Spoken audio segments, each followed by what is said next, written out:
Now, going on to the business blunder of the day, you have Nokia to lay off 14,000 employees due to the economic uncertainty. Now, this is one of those disappointing things in terms of business history and kind of just staying relevant from a cultural perspective. Most people don't even know Nokia still exists. They, at one point, were the most successful phone company in history. I mean, I believe they started off making paper. They've been around for quite some time, historically speaking.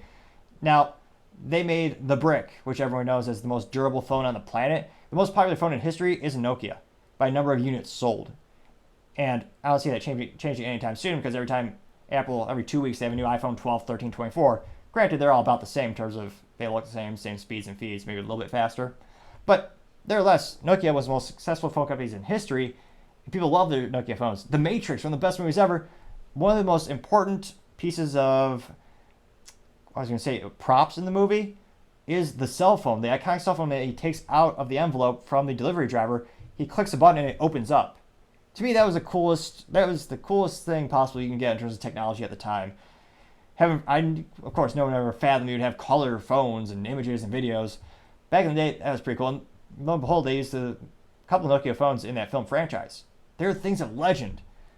But because of the pivotal moment in smartphone technology, they decided to move away. Like pretty much every phone company, they attempted to compete, but at the end of the day, I mean, BlackBerry used to be the OG in terms of market share as well. But at the end of the day, realistically, the market share became Apple with the iPhone and Samsung with the Galaxy. And a couple other small ones. But those two are overwhelming majority of the market share. Now, that being said, Nokia is still a huge company. They are mostly now known for telecom. So the back-end logistics and the networking for how you and I and most people get internet these days. Now, they're actually one of the most largest telecom manufacturers on the planet.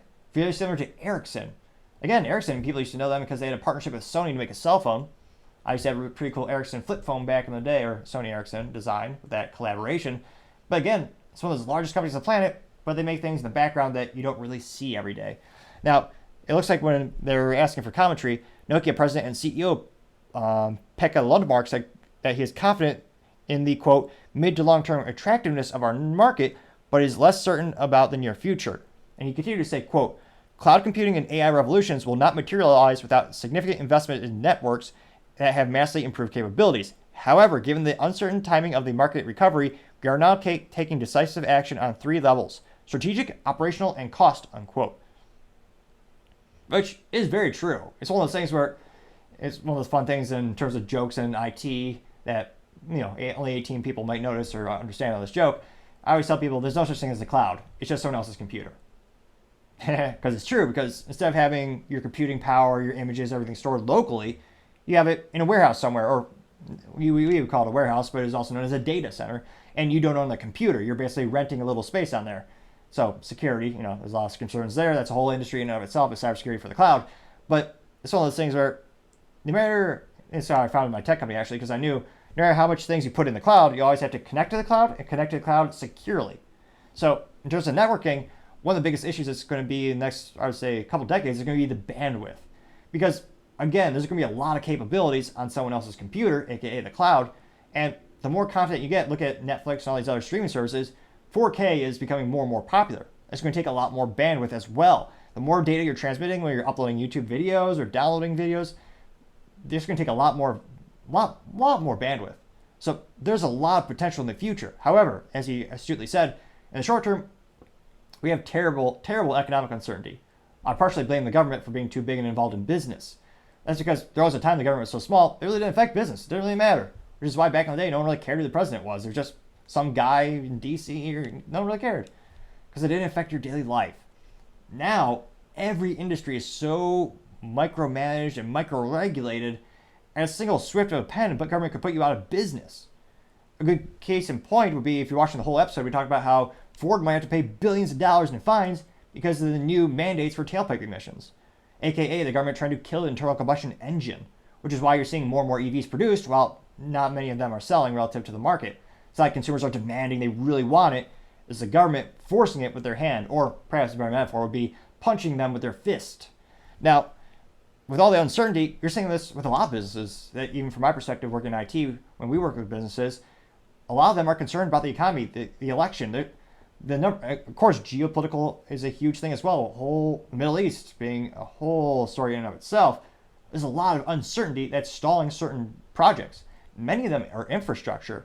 Now, in terms of this company being the back end logistics, there's a lot of people where the demand is fleeting. They don't know what's going to happen. They're putting the brakes. They're pausing a lot of these initiatives, thereby decreasing the number of orders from the companies that do the back end hardware, like Nokia.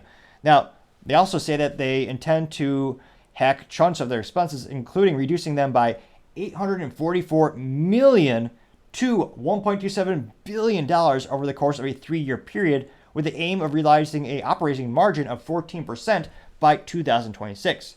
Now, they noted that equates to roughly a 10 to 15% reduction in personnel expenses, and they say that, quote, the program is expected to lead to 72,000 employees to 77,000 employees organization compared to the 86,000 employees Nokia has today, unquote. So it'll be interesting to see, and unfortunately, I'm not sure if they'll find short-term gainful employment quickly, because most industries are constricting their spend. They're trying to trim the fat, so to say. And it'll be interesting to see, given the size of Nokia and their presence in the back-end telecom that a lot of people don't realize, but it's still huge. I mean, the company, I would say the outlook is still good for the company. They will be around, but unfortunately, just due to the economics and perhaps because of their business decisions, they just become too bloated. And unfortunately, they're going to have to cut some of the fat, unfortunately. Needless to say, that it has to be the business blunder of the day. Thank you, everyone, again, for taking the time to tune in today. Again, trying to get to 4,000 subscribers by the end of October. So if you could click that button, I greatly appreciate it. Also, any feedback, even if it's harsh or critical, it's greatly appreciated. Throw it in the comments. That way I know how I can improve the show, make it better and better. Lastly, if you like the video, it also helps me know if the video is doing better or not. Or you can always put a downvote, and then I'll know maybe I need to work on the video. Although if you don't comment, I'm not going to know how to actually improve it. So I'll be interested to see what the feedback is from this video. I appreciate it nevertheless. Also, and lastly, don't forget to take the time to tell your family, tell your friends, tell your coworkers, heck, tell your enemies, tell anyone and everyone. Just stay safe and fight the good fight.